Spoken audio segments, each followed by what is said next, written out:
प्रकाश रघुनाथ छह गोसाई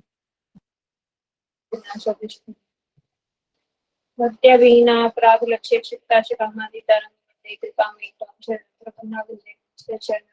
श्री कृष्ण चैतन्य प्रभु नित्यानंद श्री द्वैत गदाधर शिरसादि गौर भक्त हरे कृष्ण कृष्ण कृष्ण हरे हरे हरे राम राम राम हरे कृष्ण कृष्ण कृष्ण हरे हरे राम राम राम हरे कृष्ण कृष्ण कृष्ण हरे हरे राम राम हरे हरे। सबसे पहले मैं अपने गुरुदेव के चरणों में अनंत कोटि दंडवत प्रणाम करती हूँ। उसके बाद गुरु गोपाल प्रभु जी को मेरा दंडवत प्रणाम, मेरे गुरु भाई बहनों को मेरा दंडवत प्रणाम और आप सभी तथा को मेरा यथा योग्य दंडवत। श्रीमद् भागवत पुराण की जय। श्रीमद् भागवत पुराण के अंतर्गत हम लोग अभी 9वें स्कंद पे अम्बरीश महाराज जी के उपाख्यान पर आ गए हैं। अम्बरीश महाराज जी के उपाख्यान से हमें क्या क्या शिक्षाएं मिलती हैं, आज हम उन्हीं को सुनेंगे। तो राजा नभग हुए हैं और राजा नभग से राजा नभागा उनका पुत्र हुए और राजा नभागा से आगे अम्बरीश महाराज हुए। राजा नभग के कई पुत्र थे और उनमें से एक नभागा भी थे। तो जब वो गुरुकुल गए हुए थे तो उनके भाइयों को लगा कि वो अब गृहस्थ आश्रम में वापस नहीं आएंगे, तो उनके संपत्ति का सारा हिस्सा उन्होंने आपस में बांट लिया। जब वो वापस आए तो उन्होंने आकर अपनी संपत्ति मांगी, तो उन्होंने बोल दिया कि हमने तुम्हारी संपत्ति पिताजी के पास छोड़ दी है। तो पिताजी के पास गए तो पिताजी ने बोला तुम्हारे भाइयों की नीयत खराब है, उन्होंने मुझे कोई संपत्ति तुम्हारी नहीं दी, स्वयं रख ली है तुम्हारी संपत्ति, तुम चिंता मत करो। अंगिरा ऋषि यहाँ पर पास में बहुत बड़ा यज्ञ कर रहे हैं, तुम उनके पास जाकर ये 2 मंत्र उन्हें सुना दो, वो तुम्हें वहां पर जो यज्ञ से उन्हें धन संपत्ति मिलेगी वो सब तुम्हें दे देंगे। तो वो वैसे ही अपने पिता की बात मानते हुए महर्षि अंगिरा के पास गए, उन्हें जाकर वो मंत्र सुनाए और उन्होंने यज्ञ समाप्त होने पर सारी संपत्ति राजा नभागा को देकर वो चले गए स्वर्गलोक। अब नाभाग जो थे राजा, जैसे ही वो संपत्ति उठाने लगे तभी वहां पर एक काला सा वेशधारी पुरुष आ गया और आकर बोला ये सारी संपत्ति तो मेरी है। फिर वो अपने पिताजी के पास गए कि वहां पर तो मुझसे भी संपत्ति लेने के लिए कोई आ गया। तो उनके पिताजी ने बोला ये जो आहुतियां डल रही थी यज्ञ में, ये सब शिवजी को निमित्त शिवजी के लिए डल रही थी, तो इस यज्ञशाला में जो भी कुछ है वो सब शिवजी का है। तो उन्होंने आकर बोला ये सब जो भी यज्ञशाला में है, मेरे पिताजी ने बोला है वो सब शिवजी का है, तो मेरा नहीं है ये सब। तो तभी वो जो काला सा पुरुष थे वो शिवजी बन गए, और क्योंकि वो शिवजी स्वयं आए थे उसकी परीक्षा लेने के लिए राजा नाभाग की, तो उन्होंने बोला अब तुम ये सब ले जा सकते हो। तो इस तरह से उन्हें बहुत सारी धन संपत्ति मिली और उनके पुत्र आगे राजा अम्बरीश हुए। राजा अम्बरीश जो है चक्रवर्ती सम्राट थे, पूरी पृथ्वी पर उनका शासन था, बहुत ही भक्त और सुदुराचारी और बहुत अच्छी बुद्धि वाले बहुत अच्छे राजा थे। तो राजा अम्बरीश जो है अपना राज्य कार्य तो ब्राह्मणों का आदेश लेकर करते थे, ब्राह्मणों से सलाह लेकर करते थे और उनके राज्य में कहीं पर भी कोई परेशानी नहीं थी। तो यहाँ से हमें राजा अम्बरीश से शिक्षा लेनी चाहिए कि राजा को यदि किसी की सलाह लेनी है तो वो ब्राह्मणों से लेनी चाहिए। क्यों? क्योंकि वो ब्राह्मण जो होते हैं वो भगवान से संबंध रखे हुए होते हैं, भगवान से जुड़े हुए होते हैं, भक्ति क्या है उन्हें पता है, भगवान क्या है उन्हें पता है, तो वो कुछ भी गलत सलाह भगवान को राजा को नहीं देंगे। और दूसरा वो अपना स्वार्थ उनका कुछ नहीं होता ब्राह्मणों का, उनको राजा से कुछ लेने के लिए लालच के लिए वो गलत सलाह कभी नहीं देंगे। तो पहले हमारे यहाँ पे भारतवर्ष में जो ब्राह्मण थे उनका बड़ा उच्च पद होता था, राजा भी उनकी सलाह के बिना कार्य नहीं करता था। तो हमारे यहाँ पर कितनी अच्छे से व्यवस्था चलती थी, सब सुव्यवस्थित रहता था। प्रजा पूरी शांत रहती थी, उपद्रव नहीं होते थे और सब कुछ सुचारू रूप से चलता था। और जो राजा भक्त होता है, उसके यहाँ पर कभी भी अन्न की कमी नहीं हो सकती। सारे देवी देवता उस पर सारी संपदा जो भी देते हैं, दे सकते हैं, वो पूर्ण रूप से देते थे। जैसे जल के देवता वहां पर बारिश भरपूर करते थे और उपजाऊ भूमि होती थी। और जैसे जैसे ये व्यवस्था आगे खत्म होती गई, अब जो है ब्राह्मणों को उच्च पद पे नहीं बिठाया जाता, उनसे सलाह नहीं ली जाती। आगे आगे ये जो है व्यवस्था खत्म होती जा रही है। और इसीलिए जो है ना, धरती भी जब पाप ज्यादा बढ़ जाते हैं ना, तो धरती अपने अंदर की उपजाऊ शक्ति कम कर देती है, अन्न कम होने लगता है, भूखमरी बढ़ने लगती है, लोगों में अशांति फैल जाती है, उपद्रव हो जाता है। ये सब आगे कलयुग में हम देख ही रहे हैं। तो यहाँ से हमें ये सीखना चाहिए कि एक राजा कैसा होता है। राजा प्रजा को अपने बच्चों के समान प्रेम करना चाहिए, ना कि उन प्रजा से केवल और केवल टैक्स वसूल करने के लिए होना चाहिए। राजा को ये नहीं सोचना चाहिए कि मेरी प्रजा है, बस इनको लूटूं और मैं कमा लूं इनसे, नहीं। उनको अपने बच्चों की तरह पालन पोषण करना चाहिए राजा। तो ऐसे राजा थे अम्बरीश। और उनसे हमें क्या सीखना चाहिए? राजा अम्बरीश ने राज्य कार्य के लिए, तो कैसे राज्य में जो कार्य कुछ करना है, उसके लिए तो नौकर रखे हुए थे। राज कार्य तो वो लोग देखते थे और ठाकुर जी की सेवा वो स्वयं अपने हाथों से करते थे। यहाँ से हमें बहुत बड़ी शिक्षा मिलती है। हम यहाँ से उल्टा कर लेते हैं। संसार के कार्यों में तो हम बड़े संलग्न होकर खुद ही घुसना चाहते हैं कि हाँ, ये भी मैं कर लूं, ये भी मैं कर लूं, ये भी मैं कर लूं। और जहाँ पर ठाकुर जी की सेवा होती है, वहां पर हम पुजारी को रखना की सोच लेते हैं कि पुजारी जी को रख लेते हैं, कुछ पैसे दे देते हैं, वो सुचारू रूप से ठाकुर जी की सेवा करते रहेंगे। राजा अम्बरीश पूरी पृथ्वी के राजा थे। क्या उनके पास कुछ पैसे की कमी थी? क्या वो पुजारी नहीं रख सकते थे? यहाँ से हमें शिक्षा लेनी चाहिए राजा अम्बरीश से कि राजा अम्बरीश भगवान की सेवा में स्वयं संलग्न, प्रत्येक इंद्री से वो भगवान की सेवा करते थे।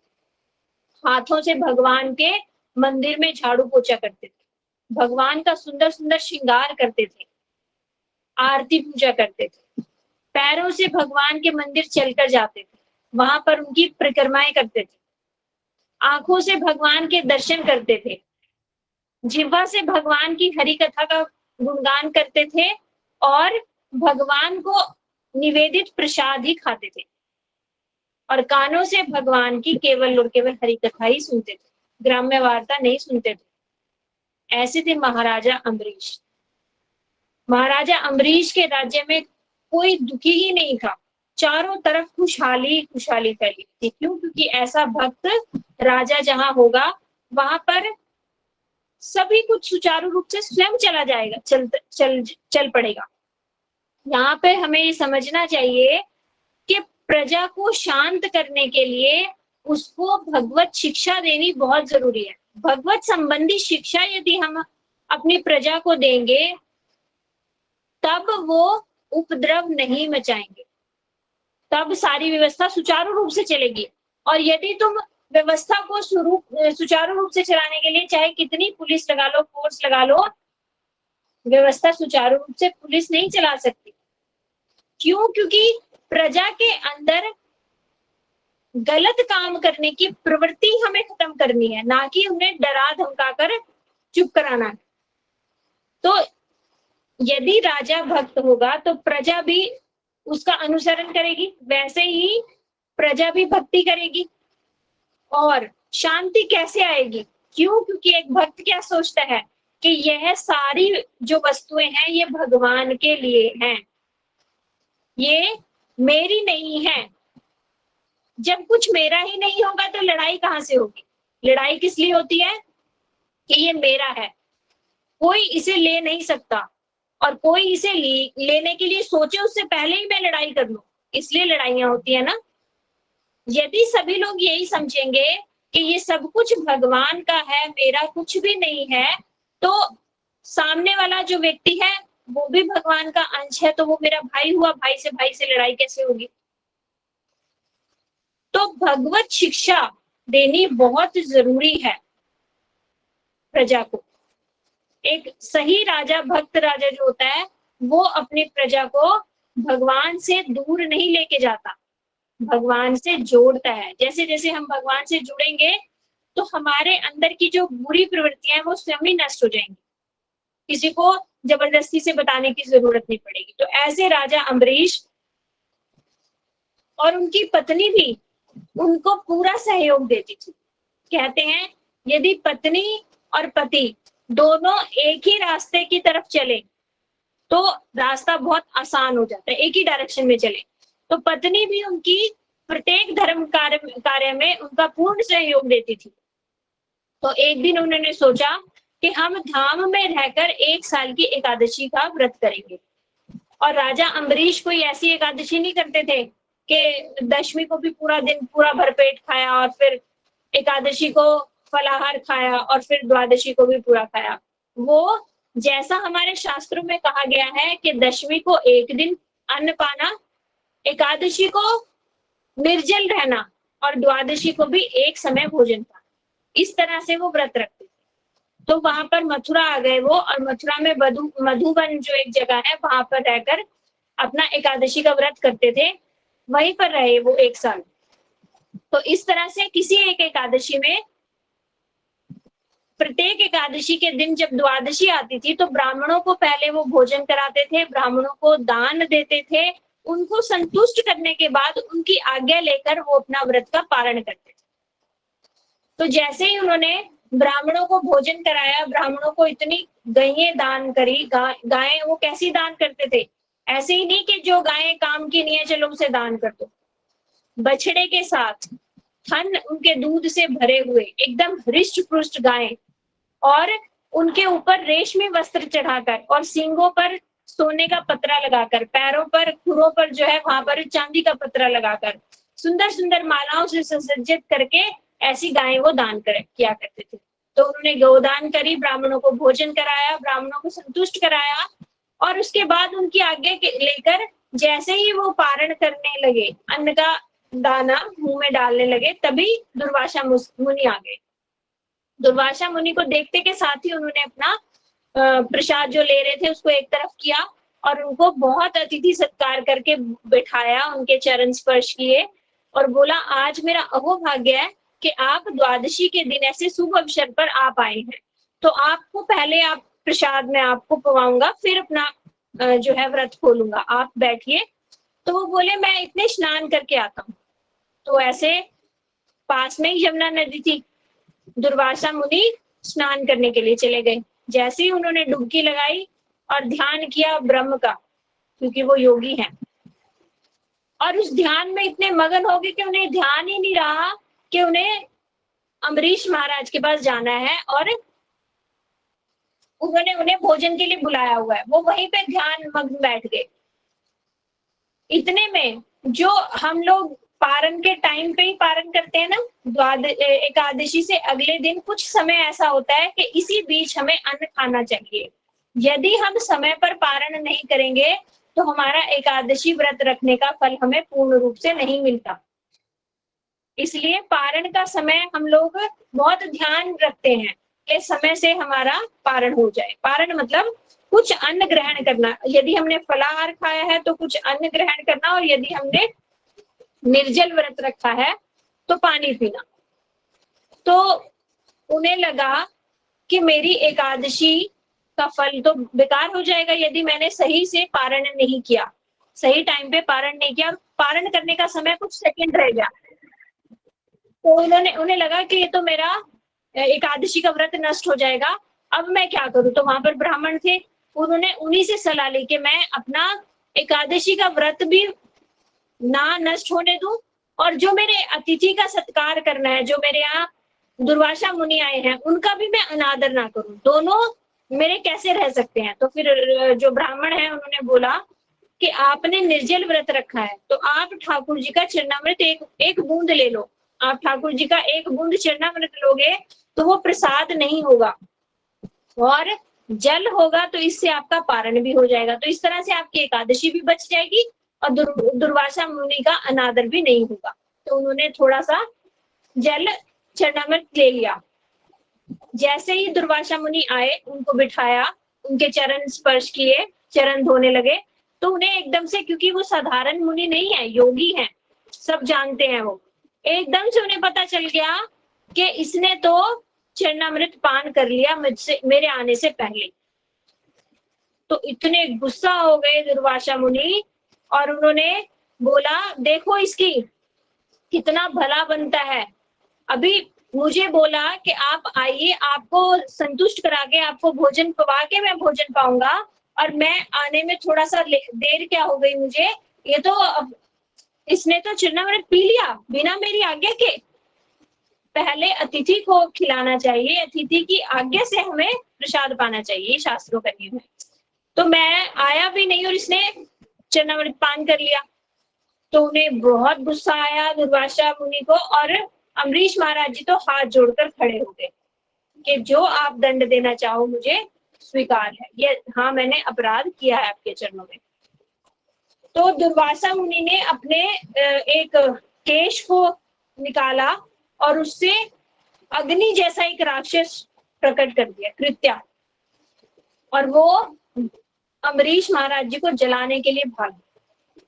जैसे ही वो राक्षसी अम्बरीश महाराज जी के पास पहुंची, भगवान ने वहां पर अम्बरीश महाराज जी की रक्षा के लिए अपना सुदर्शन चक्र छोड़ दिया। यहाँ पर कहते हैं कि सुदर्शन चक्र छोड़ा नहीं भगवान ने, भगवान अपने भक्तों के लिए हमेशा छोड़ के रखते हैं, उनकी रक्षा के लिए।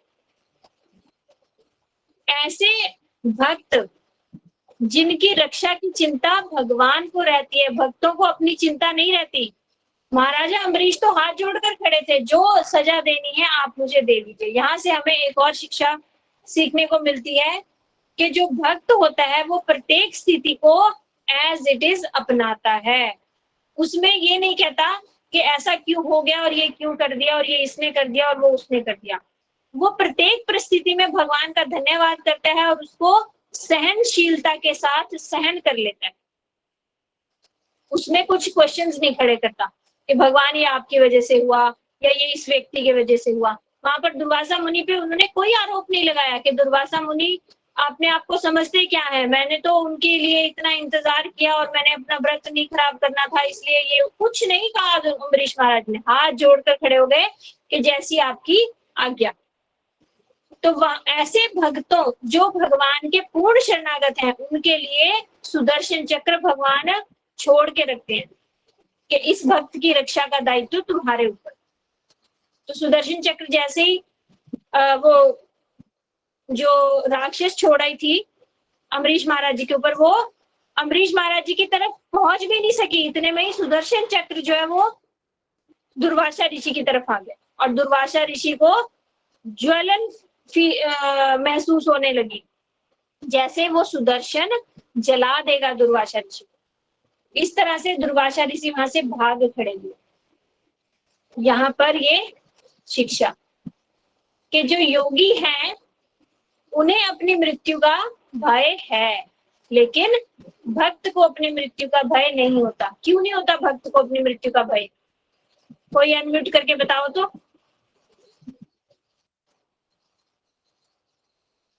भक्त को अपनी मृत्यु का भय क्यों नहीं होता? क्योंकि वो पूर्ण रूप से शरणागत होते हैं भगवान के।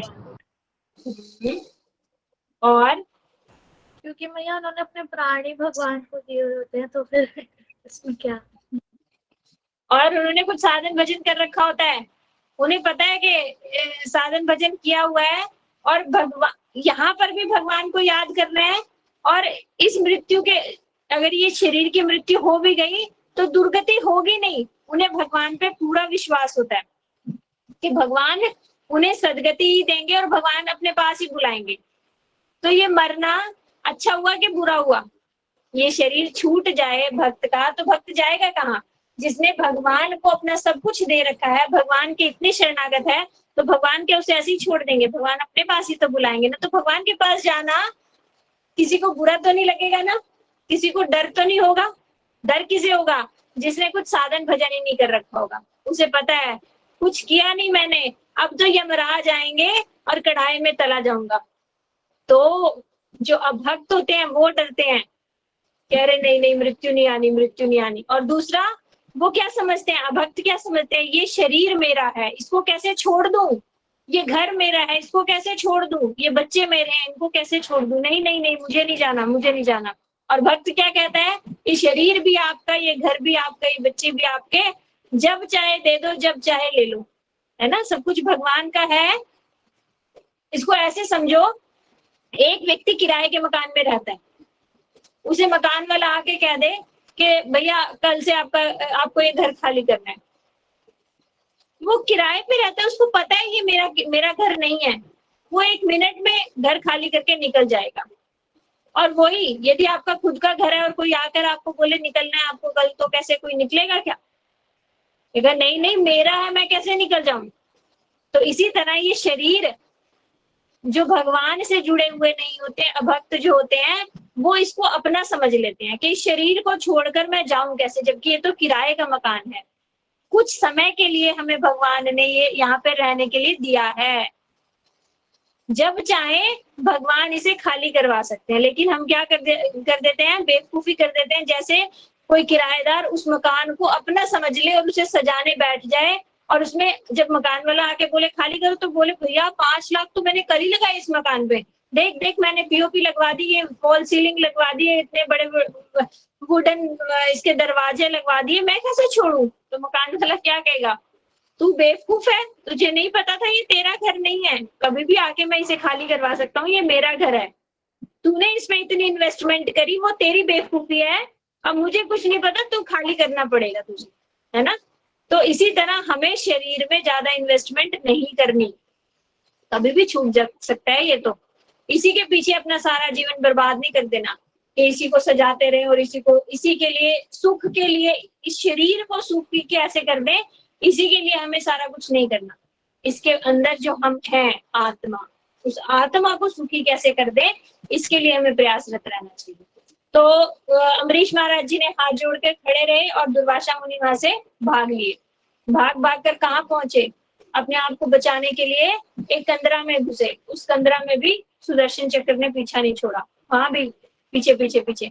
फिर भाग कर पहुंचे ब्रह्मा जी के पास, ब्रह्मा जी को बोले मुझे बचा लो। तो ब्रह्मा जी ने बोला अरे मूर्ख, अभी कुछ समय पहले तो मैंने ही गलती कर दी थी, भगवान को भगवान नहीं समझा था, अभी मैं इतनी क्षमा मांग के समझ पाया हूं कि भगवान की लीला क्या है, और मैं अपने ही अपराध की क्षमा उनसे नहीं मांग पा रहा, और तू और अपराध करके आ गया, मैं तुझे बचा नहीं सकता, क्योंकि जब प्रलय होता है तो मैं भी खत्म हो जाता हूँ, मेरा ये लोक भी खत्म हो सकता है, और मैं भी भगवान के अंदर, जैसे सभी जीव भगवान के अंदर चले जाते हैं ना, जब प्रलय होती है जलमग्न हो जाता है, तो मेरा ये लोक भी खत्म हो जाता है, मैं परमानेंट नहीं हूँ, मैं भगवान से ऊपर नहीं हूँ, भगवान से तुम्हें मैं नहीं बचा सकता। तो फिर वो भागे गए शिव जी के पास, शिव जी ने बोला नहीं भैया नहीं, भगवान से तुम्हें मैं नहीं बचा सकता, मैं भी भगवान के आदेश का पालन करता हूँ, भगवान मुझे जो आदेश देते हैं मैं उसको ही करता हूँ, भगवान की शक्ति के अनुसार, शक्ति लेकर मैं जो ये प्रलय करता हूँ तो भगवान की शक्ति लेकर करता हूँ, मेरे खुद का मैं स्वतंत्र नहीं हूँ। शिव जी ने भी ऐसे बोल दिया। तो यहाँ से हमें एक और शिक्षा मिली कि जो देवी देवता है वो भगवान से ऊपर नहीं है। यदि हमें जन्म मरण के चक्र से छूटना है, यदि हमें इस भवसागर से पार होना है, तो वो केवल और केवल हमें भगवान पार करवा सकते हैं, कोई देवी देवता नहीं। तो फिर शिव जी से आगे फिर वो भागे फिर विष्णु जी के पास गए, भगवान के पास गए। भगवान ने बोला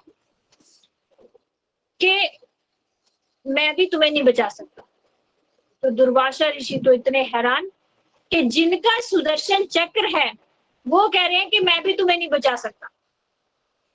बोले आप तो सब कुछ कर सकते हो, आपका ही तो सुदर्शन चक्र है, आप तो सबके पाप भी खत्म कर सकते हो, तो ये मुझे इससे क्यों नहीं बचा सकते आप? तो फिर वहां पर भगवान ने समझाया, अरे मैं तो अपने भक्तों के अधीन हूँ। दुर्वासा ऋषि की उस दिन आंखें खुली, उस समय आंखें खुली कि भगवान क्या क्या कह रहे हैं, मैं अपने भक्तों के अधीन हूँ। तो दुर्वासा ऋषि हैरानी से देखने लगे कि क्या बोल रहे हैं भगवान। भगवान बोले, मैं उनके अधीन क्यों नहीं होऊंगा। भक्त कौन है?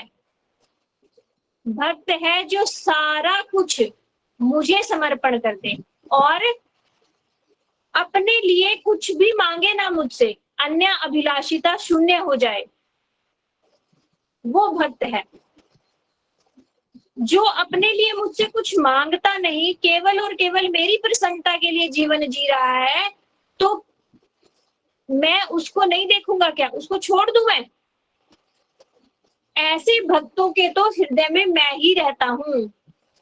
गोविंद कहे मम वैष्णव प्राण, वैष्णव तो मेरे प्राण हैं, भगवान कहते हैं, और मैं उनके हृदय में वास करता हूँ। भक्तों के हृदय में भगवान वास करते हैं। तो जो ऐसे भक्त जो भगवान को अपने हृदय में धारण करते हैं और उनकी सेवा में दिन रात लगे रहते हैं, भक्त वो होता है कि भगवान सामने आए और बोले, बोल तुझे क्या चाहिए, मैं बहुत प्रसन्न हूं तुझसे। और भक्त क्या कहता है, आप प्रभु बैठिए, मैं थोड़ी सी आपकी चरण सेवा कर दूं। आप सुबह से कहाँ कहाँ भाग रहे हो, कोई कहता है घर दे दो, कोई कहता है गाड़ी दे दो, कोई कहता है बच्चे दे दो। आप भाग भाग के कभी किसी को कुछ दे रहे हो, कभी किसी को कुछ दे रहे हो, आप थके नहीं प्रभु, आप बैठो, मैं आपके चरण दबा दूं। तो भक्त उनकी चरण सेवा करने लगता है।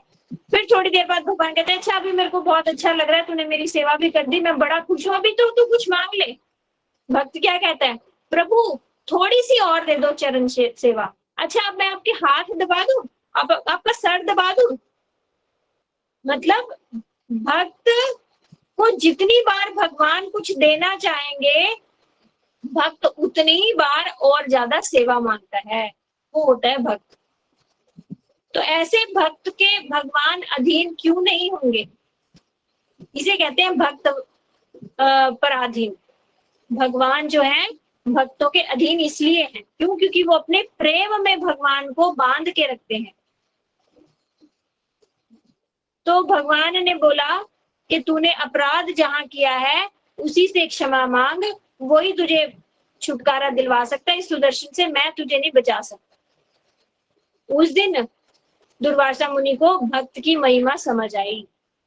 फिर वापस आए, वापस आकर अम्बरीश महाराज जी के चरण छुए और उनसे क्षमा मांगकर बोले, मैंने आपको सामान्य व्यक्ति समझकर आपके चरणों में अपराध कर दिया, पर मुझे आज पता चला आप भगवान के कितने प्यारे हो। भक्त की महिमा मुझे आज समझ आई, जो भगवान को भी वशीभूत कर ले वो भक्त है। अम्बरीश महाराज अब क्या कर रहे हैं, अम्बरीश महाराज जी और ज्यादा हृदय द्रवित होकर रो रो कर उनसे क्षमा मांग रहे हैं। कह रहे हैं मेरी वजह से आपको इतना कष्ट हुआ, आप मुझे क्षमा करो। और अम्बरीश महाराज आज हाथ जोड़कर सुदर्शन जी को प्रार्थना कर रहे हैं। सुदर्शन जी को कह रहे हैं आपका नाम ही कितना सुंदर है, सुदर्शन। सुदर्शन मतलब सुंदर दृष्टि। तो सुंदर दृष्टि किसकी हो आप? भगवान की। तो सुदर्शन चक्र क्या है? भगवान की सुंदर दृष्टि है, जो अपने भक्तों पर हमेशा रहती है। ये सुदर्शन चक्र है। जैसे जब भगवान सृष्टि करते हैं तो जो ब्रह्मांड होता है, ब्रह्मांड के ऊपर दृष्टिपात करते हैं, भगवान की दृष्टि से उस ब्रह्मांड के अंदर जीवन आता है। नहीं तो वो एक अंडा के जैसा निर्जीव अंडा समझ लो, ऐसा ब्रह्मांड होता है। जब भगवान उसकी तरफ देखते हैं, दृष्टिपात करते हैं, तो उसमें जीवन आता है। तो कह रहे हैं वो भगवान की सुंदर दृष्टि, वो ही सुदर्शन है, वो ही उत्पत्ति का स्रोत, वो ही सुदर्शन है। और यही सुदर्शन क्या है? असुरों के लिए संहारक भी है। असुरों को इससे भय लगता है, इससे डरते हैं। असुरों का संहार भी ये सुदर्शन कर सकता है और सृष्टि भी ये सुदर्शन कर सकता है। ये भगवान की सुदृष्टि है। और बोला कि इसमें जो है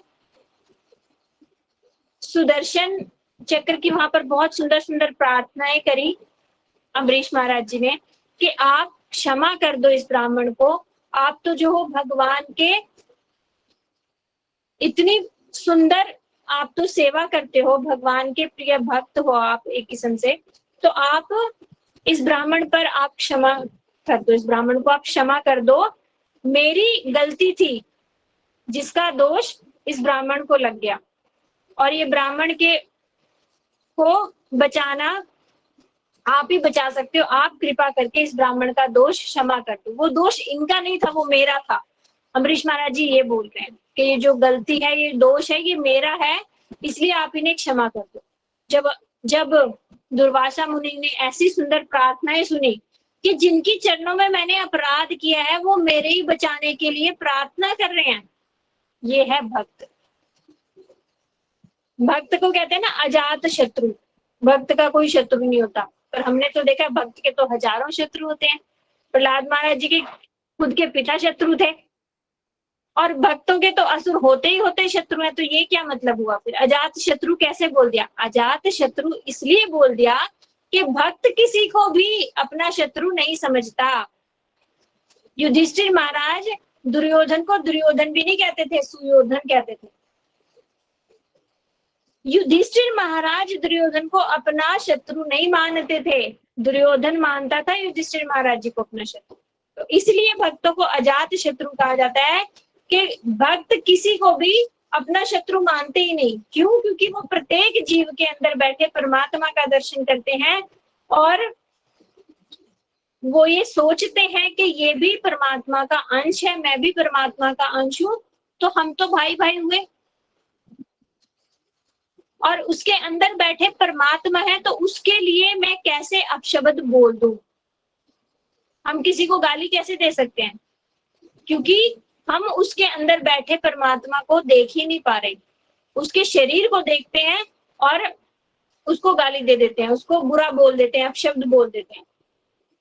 लेकिन भक्त जो है, भक्त की दृष्टि, इसे कहते हैं समदृष्टि। कहते हैं ना कि जो कुत्ते में भी, चंडाल में भी, हाथी में भी सबको समान दृष्टि से देखे, वो है भक्त। तो सबको समान दृष्टि से कैसे देखा जा सकता है? कुत्ता तो कुत्ते के शरीर में है, चंडाल चंडाल के शरीर में, हाथी हाथी के शरीर में, हम तो बाहर से देख रहे हैं। समान दृष्टि बाहर से देखना नहीं है, समान दृष्टि है उसके अंदर की आत्मा और परमात्मा को देखना। प्रत्येक के अंदर वही परमात्मा है, तो प्रत्येक के अंदर आत्मा है, परमात्मा है, एक ही है, इसलिए भक्त की जो है समदृष्टि होती है।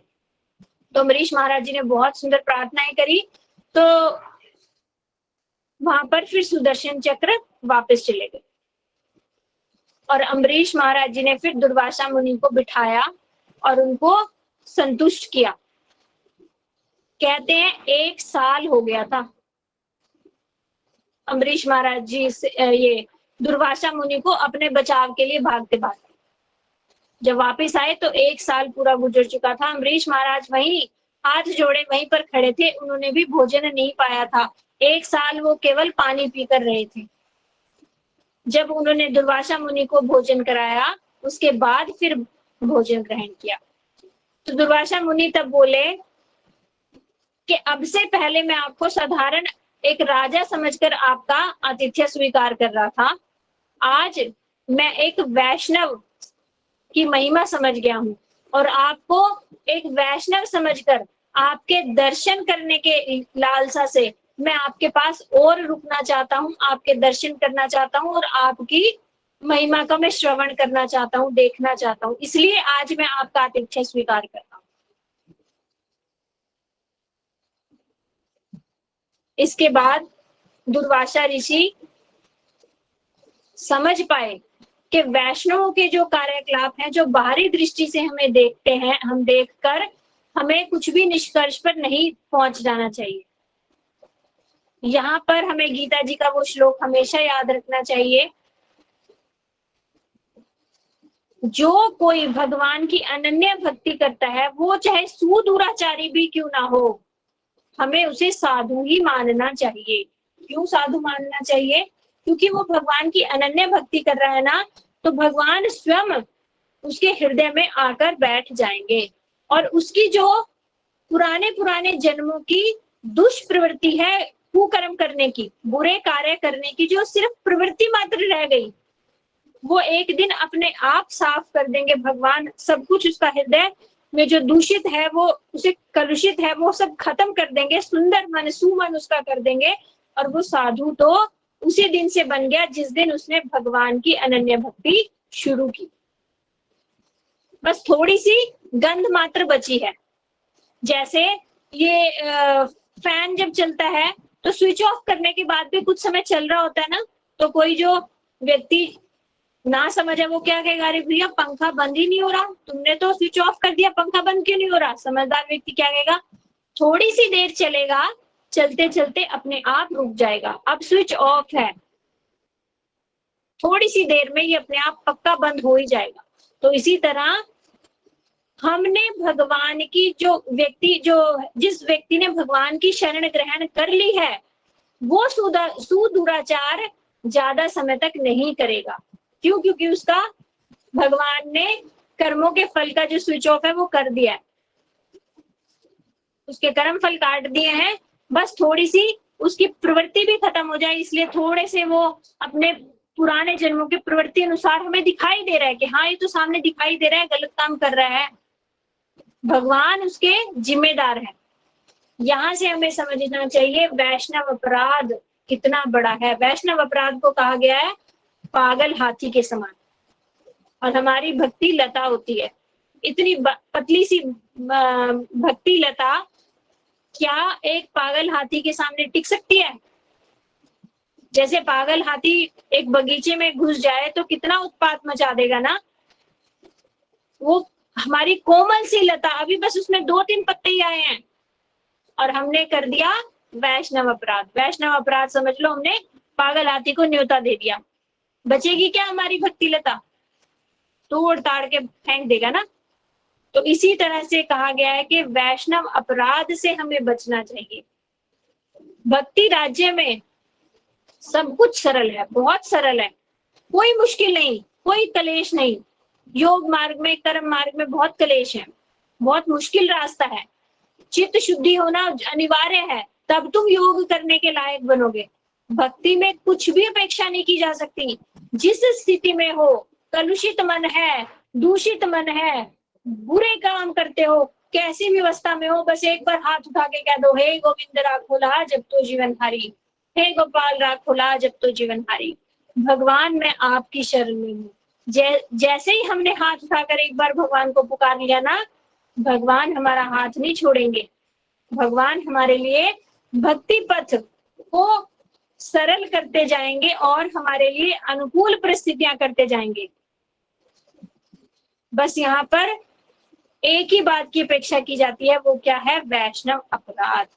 भक्ति करते करते भक्ति राज्य में जब हम चलने लगते हैं तो वहां पर हमें बहुत सारे अपने गुरु भाई बहन दिखते हैं, सीनियर वैष्णव दिखते हैं। हमारा ये सर्कल ऐसा बन जाता है और उसी सर्कल में हम फिर दोष ढूंढने लग जाते हैं। अच्छा ये तो ऐसे माला करता है, ये तो यहाँ सो रहा था, ये तो यहाँ पे तिलक नहीं लगा के आया, ये तो ये करा और ये तो ये किया। हम बस ये चर्चाओं में ही रह जाते हैं और यहीं से हमने जो है ना अपना पतन शुरू कर लिया। तो हमें कभी भी किसी वैष्णव के चरणों में अपराध करने से पहले राजा अम्बरीश की कथा हमेशा याद रखनी चाहिए कि इतने बड़े योगी उनका कुछ नहीं बिगाड़ सके। क्यों? क्योंकि वो महान भक्त जिनकी रक्षा स्वयं भगवान का सुदर्शन चक्र करता है, स्वयं भगवान उनके लिए चिंतित होते हैं, अपने भक्तों के लिए।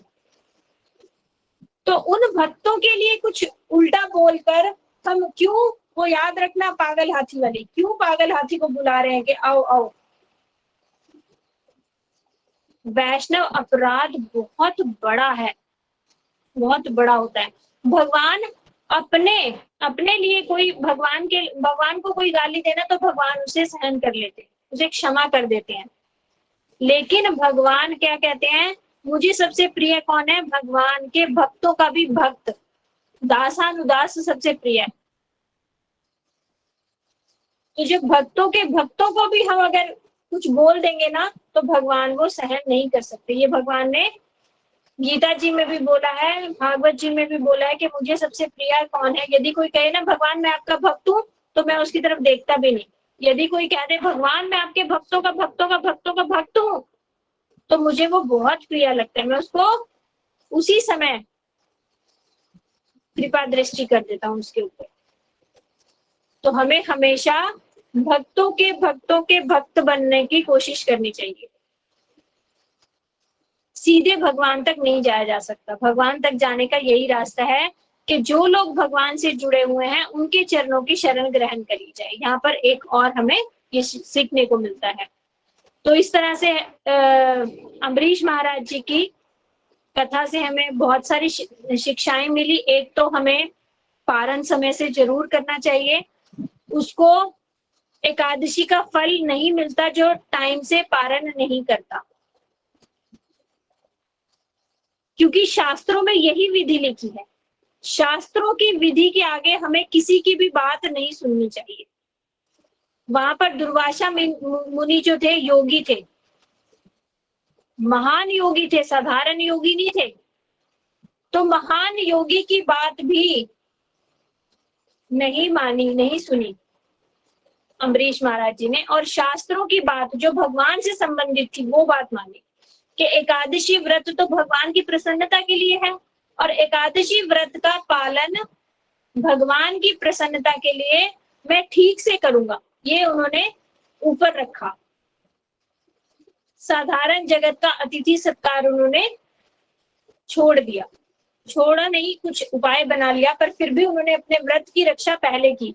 तो इससे हमें शिक्षा लेनी चाहिए कि भगवान से संबंधित कहीं भी हमें कुछ करना है तो उसमें हमें कंप्रोमाइज नहीं करना चाहिए। सही सही शास्त्र अनुसार हमें पालन करना चाहिए, और कभी भी किसी भक्त के चरणों में अपराध नहीं करना चाहिए।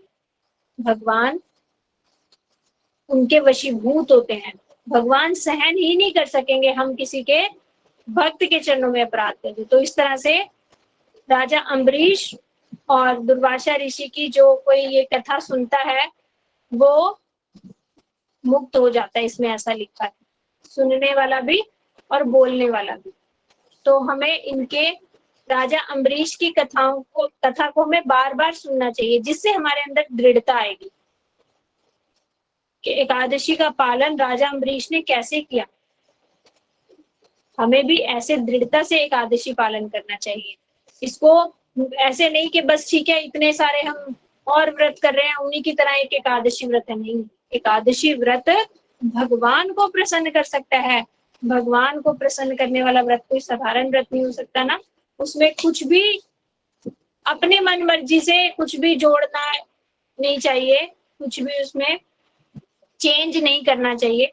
जैसे शास्त्र की विधि है उसी अनुसार हमें एकादशी का पालन दृढ़ता से करना चाहिए।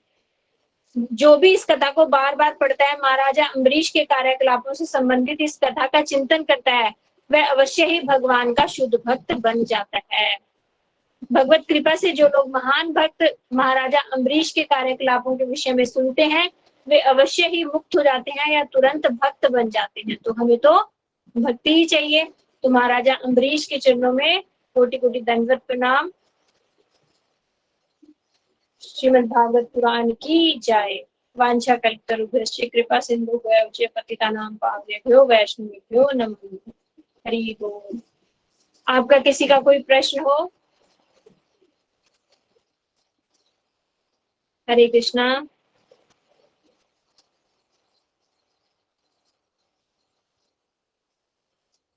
फिर हम आज इसको यहीं पे विराम करते हैं सेशन। हरि बोल। गौरप्रिया अनम्यूट कर सकते हैं क्या सभी? जी मैया सब कर सकते हैं। हरे ठीक है। कृष्णा। हरे कृष्णा। प्रश्न है क्या? हरे कृष्णा माता जी, अनेक अनेक धन्यवाद। आपने अच्छी कथा सुनाई थी और भक्तों के ऊपर भगवान की कैसी विशेष कृपा रहती है इससे जानने को मिलता है। और मतलब अम्बरीश जैसे महान भक्त, महान राजा के बारे में इतना कुछ बोला गया, इतना कुछ कहा गया है तो थैंक्स फॉर एवरीथिंग जो आपने आज सुनाया। अनेक अनेक धन्यवाद माता जी। हरे कृष्ण, राधे राधे। आप सुनते हो इसलिए आपका बहुत बहुत धन्यवाद। हरे कृष्णा दीदी, धन्यवाद, प्रणाम। राधे राधे। दीदी हर क्लास में आप वैष्णव अपराध के बारे में बताते हैं कि नहीं बचना चाहिए, लेकिन फिर भी कुछ अपराध अनजाने में जो हो जाते हैं जो हमें नहीं पता चलता, उसके लिए उसमें ना आज ही गुरुजी की कथा में मैंने सुना कि अनजाने में किया गया अपराध का भी हमें दोष तो लगेगा ही लगेगा। जैसे बिल्कुल ऐसे ही समझो अग्नि में हम जानबूझकर हाथ दें या अनजाने में दे, वो जलेगा ना। तो रूप गोस्वामी जी का वो सुनाया ना गुरुजी ने कि खंज कृष्णदास आ रहे थे और रूप गोस्वामी वहां पर बैठकर केवल लीला का चिंतन कर रहे थे और उन्हें लीला में कुछ ऐसा दिखाई दिया जिसे देखकर उन्हें हंसी आ गई। और खंज कृष्णदास जो थे वो पाँव उनका छोटा बड़ा था तो लंगड़ा कर चलते थे, टेढ़े मेढ़े चलते थे। तो उन्हें ऐसा लगा कि ये मेरे ऊपर हंस रहा है, उन्हें बहुत बुरा लग गया। जबकि रूप गोस्वामी तो लीला चिंतन में थे और वो लीला देखकर हंस रहे थे। तो जैसे ही वो बुरा मान के गए ना, रूप गोस्वामी जी का लीला दर्शन बंद हो गया। उन्होंने सनातन गोस्वामी जी को बोला आजकल मुझे लीला दर्शन हो नहीं रहे। तो बोले आपसे जरूर किसी के चरणों में अपराध हुआ है। तो बोले कैसे पता करूं? तो उन्होंने बोला सबको न्योता देकर आओ कि हमारे यहाँ पर प्रसाद सेवा के लिए आए। तो सबको बोलने गए जीव गोस्वामी, सबने बड़ा खुशी खुशी बोला हम जरूर आएंगे। लेकिन जब खंड कृष्णदास पर पहुंचे तो वो बोले वो मैं उसके यहाँ कभी भी ना आऊं खाने। वो अपने आप को समझता क्या है, मुझे देखकर हंस रहा था। मैं तो सोचता था बड़ा अच्छा है वो, लोग बाकी मेरे ऊपर हंसते हैं लेकिन वो भी मेरे ऊपर हंसा, मुझे बहुत बुरा लगा इस बात का, कभी भी नहीं आऊंगा मैं उसके पास। तो जब आकर जीव गोस्वामी ने ये बताया तो फिर सनातन गोस्वामी बोले यहीं पर जो है ना अपराध हुआ है। गए रूप गोस्वामी जी को लेकर उनके चरणों में प्रार्थना की, क्षमा मांगी और उन्हें बताया कि मैंने तो आपको देखा भी नहीं था कि आप देखो बिल्कुल अनजाने में हुआ ना, कि उन्होंने तो देखा भी नहीं था कि सामने कृष्णदास जा रहे हैं, हज कृष्णदास। तो इस तरह से हमें यदि भक्ति में कुछ शिथिलता लगे कि अब मेरा हरिनाम में अच्छा से मन नहीं लग रहा या फिर मुझे धाम के प्रति कुछ ऐसा भाव नहीं आ रहा, तो समझना हमने कुछ वैष्णव अपराध कर दिया। ध्यान से सोचना कहाँ पे किससे किया है, तो उससे क्षमा मांग लेना कि मुझे समझ नहीं आ रहा पर ऐसा लग रहा है मुझे, या सामने वाला कोई समझ ही आ जाए कि ये मुझसे आजकल बात वैसे नहीं कर रहा, हो सकता है इसको मुझे मेरी कोई बात बुरी लग गई, तो उससे क्षमा मांग लो दीदी। क्योंकि हमारा जो है ना लक्ष्य बहुत बड़ा है, उसके लिए छोटे मोटे मन मुटाव के लिए ना समय ही नहीं है हमारे पास। जहां जिससे थोड़ा सा मन मुटाव हो ना, हाथ जोड़कर क्षमा मांगे। गुरुजी ने तो इतने तक बताया है कि यदि कोई वैष्णव क्षमा ना करे, बार बार क्षमा मांगो और वो वैष्णव बिना आपको क्षमा किए ही शरीर छोड़ दे तो उसकी समाधि पर जा जाके रो रो के बार बार क्षमा मांगो।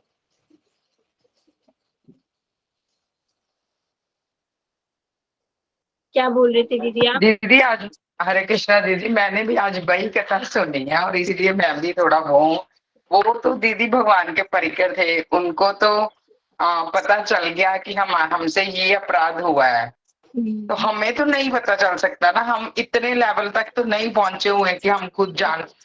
वो तो उनकी लीला थी हमें सिखाने के लिए। सिखाने के लिए, हाँ बिल्कुल हमें सिखाने के लिए थी लीला, लेकिन हमें हाँ। सावधान तो रहना पड़ेगा ना, हमें सावधान रहना पड़ेगा अपना व्यवहार करते हुए कि हम किसी से कैसे बोल रहे हैं, क्या है, किसी को हमसे परेशानी ना हो जाए। अगर थोड़ा सा भी हमें समझ आ जाए ना, बस वहीं पे क्षमा मांग लो। और जो हम ये बोलते हैं ना, वांछा कल्पतरुभ्यश्च कृपा सिंधुभ्यः च पतितानां पावनेभ्यो वैष्णवेभ्यो नमो नमः, इसको 3 बार जरूर बोला करो कम से कम। इससे यही है कि हम सारे वैष्णव से क्षमा मांग रहे हैं कि जो है वैष्णव जो है ऐसे वांछा कल्पतरु होते हैं, जो मांगो उनसे वो मांग लेते हैं, दे देते हैं। तो वांछा कल्पतरुभ्यश्च कृपा सिंधुभ्यः च पतितानां पावनेभ्यो वैष्णवेभ्यो नमो नमः, जब हम ये मंत्र बोलते रहेंगे ना, तो स्वाभाविक ही हमारे मन में वैष्णवों के प्रति द्वेष कम आएगा, द्वेष भावना आएगी नहीं। और अनजाने में भी फिर भगवान हमारी रक्षा करेंगे। यदि हम जानबूझ के नहीं कर रहे ना, तो अनजाने वाले ज्यादा टाइम होंगे नहीं। बस हमें जानबूझ के पहले तो रोकने हैं, जानबूझ के भी रुक जाए ना तो अनजाने वाले धीरे धीरे भगवान व्यवस्था करते हैं। बुद्धि दे देंगे हमें। ठीक है दीदी। जी दीदी हरे जी। कृष्णा। और किसी का प्रश्न कोई?